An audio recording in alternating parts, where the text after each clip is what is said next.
बुद्धीसाठी श्रीराम स्वबला प्रबळ श्रेष्ठे स्वर्गी देवा हडबड मोठे धाके पोटे खळे काळे. प्रभू रामचंद्र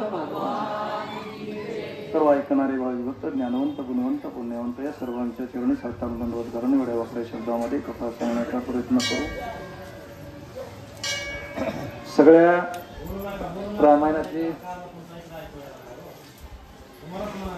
वाचक सूचकाने व्यवस्थित कथा सांगितलेली आहे. जे सुरुवातीला श्री गणेशाय नमः पासून दादा बस तिकडे बरोबर सांगते. पहिल्या ओळीपासून परशुरामचंद्राला वेड लागल्यासारखी अवस्था आहे. कधी हसतय तर कधी रडतय तर कधी रागावतय. मी काय महाग जाऊन लय मोठं सांगू वाटत नाही मला. सीता कोण आहे सगळ्यांनी सांगितलं. कोण? भक्ती. मग देव कशासाठी येडा होतो? या सुखा कारणे देव वेडावला वैकुंठ संत सदनी वैकुंठ. इतक्या हळूच म्हणल्यावर तर एक तास मी संपवीत नाही की. असा आवाज निघाला पाहिजे होता.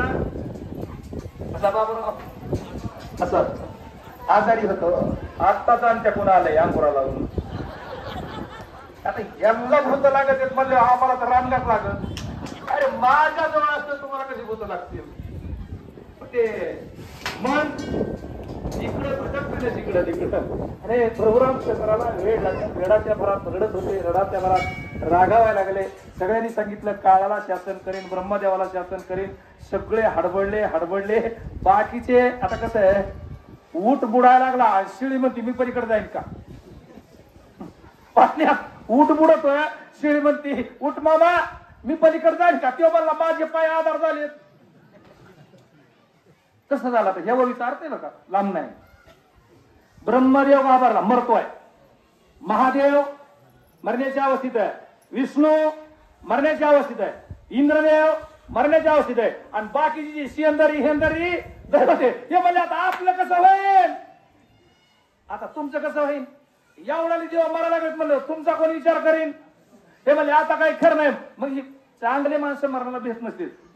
जे भेकत माणसं का ते कसं करतील. पांढरंगा महादेवा बघ रे बाबा एवढं चुकव. ही देवाचा दावा करायला लागले. देव कोण आहे. देव जेव येडा झालाय देव देव आहे. आणि माय बापा माणूस येडा झाल्याशिवाय देव होत नाही. कोणचं माणूस ध्येय वेळ पाहिजे कोणत्या बी गोष्टीत. ज्यावेळेस वेडा होतो का त्याचाच इतिहास होतो. आणि जेव्हा शहाणा राहतो का तेव्हा अंगाकडे बघतो इस्त्रीकडे बघतो इज्जतीकडे बघतो. कुणी काय म्हणतं काय कुणी काय नाव ठेवतंय का ते त्याच्यातच गाजर होतं. ते तसंच राहतं. अशी अवस्था आहे.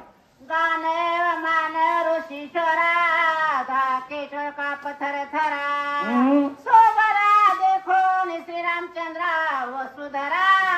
दानव मानव ऋषीश्वर शेवटच्या तुकड्यात आले धरा.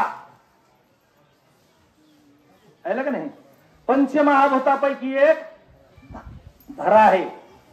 सगळे थरथर कापायला लागले का. ही अकाली पृथ्वीचा नाश होण्याची शक्यता आहे. कशामुळं देवादी देवाला. आता कसं होतंय तुम्ही सगळे बोर होतात आणि माझा पुन्हा नंबर येतो. सगळे चांबळे देतील सगळे. मला सुद्धा वाटतंय आता पोटा लागली 2 वाजता मला बसले म्हणजे किती वाजता उठाय पाहिजे. हा अशी अवस्थेत होतीये.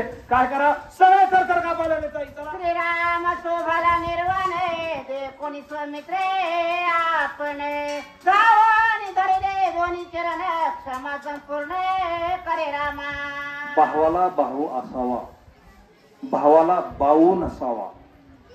भावाचं हित जपणारा भाऊच असावा. माय बापू ही अशी जोडी होती. आज सुद्धा लोक सहज म्हणतात काय राम लक्ष्मणाची जोडी हो म्हणजे सहज शब्द निघून जातो. काय राम लक्ष्मणाची जोडी आहे असं. आता हे हे पुढच्या अवतारात हेच भाऊ आहे. पण असं कोणी म्हणतो का काय बळीराम कृष्णाची जोडी हो, का म्हणून म्हणत नाही. आता ते करतं सांगायचं म्हणलं तर लयच लांबून. बळीराम दादाचं कृष्णाचं पार पांडवाच्या युद्धापर्यंत एकाचा आड असले की एकाची हिरच निघायची. बळीराम दादा कौरवाच्या पार्टीकून उघड आणि कृष्ण द्वारकेचा राणा पांडवा घरी. त्याच्यामुळे फक्त एक मत कुणाचा, रामाधिक लक्ष्मण.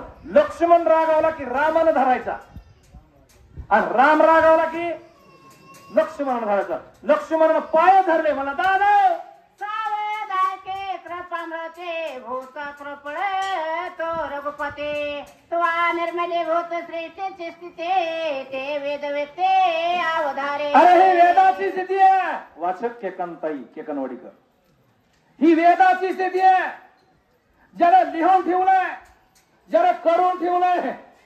वाल्मिकी ऋषीने रामायण लिहिलंय, त्याच्यात असं लिहिलंय का वरतून दावीन नामामध्ये तुला वेदाच्या शास्त्राच्या धर्माच्या ग्रंथाच्या बाजूला जाता येणार नाही.